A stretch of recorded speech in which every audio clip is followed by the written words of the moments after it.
Tá má hásan seanis an Ráth Mó agus in seo a lonnaí na daoine gon chéadúir riamh.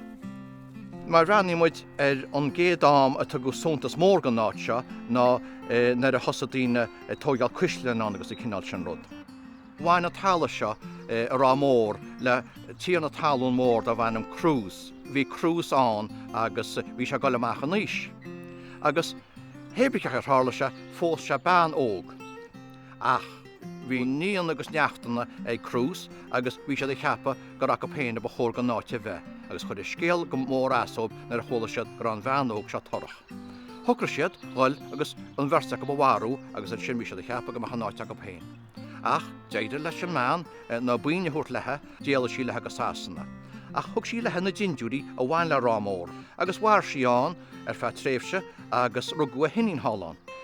Réon bhealach fuair sí go donna agus níor sin annach amach agus bhí an inína gáil síos go fada leis an nán chula lá ag níochan édaí go na bacíní. Bhí sí mó láháin agus bhí sí a ggólín an náirde gotha an tóran a bhí ar bunaice ná bhain se le stair na háitis agus stair na mí. A hála se go raibh fear a siúil ar bráid agus buine Thomas Plunkett agus ba athánaí bhín sin a London ag an nám. Thug sí bhile Thomas Plunkett go dtí a mthaid agus bhíine a mthaid an scéal omlainte agus spáin sin na ginúíide a bhain leis na taltaí seo ar fad. De se caihamid rud cin díana faoi sin. Réon bhealach thugra se go dúradís cás glí na níana agus leis an córas glí sa tír. Ach teidir le thub an náiteáil isteachna na anam héna ríist agus bhair na Plunkettaí an seo ar feadh tréimh se fada. Stohí go ban rud a smúr gcónaí bhíon tíine gur a bheith acab na áit le fannacht áit le cónaíán agus go minic is féidir leis an achran mór a haint mar a hála in seo.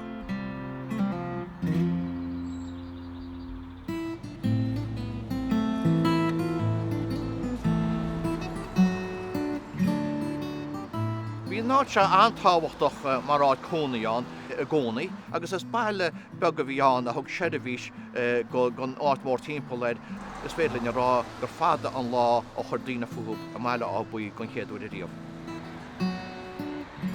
Ón séomhí sé ré thos an baile in seo a forbairt mar bhile mór agus stohí gur a táhacht ar le a baint lei sin ina bhealach chéin agus dáin se mar sin gur tháinig táhacht mór leis thart ar híineag 8ú nó mar sin nuair a tháinig an námaní chofada leis an mbeile. Agus is go buinte sin a tháinig stohí táhacht níos mú leis mar gur thála se gur an baile imar na páile. Ó nám sin amach bhín an námaní a chur fuúb an seo lean se a ré gur tháinig na muintear darnlaí ba dhéon tíarnaí talún na mór a chuir na námaní isteach an seo.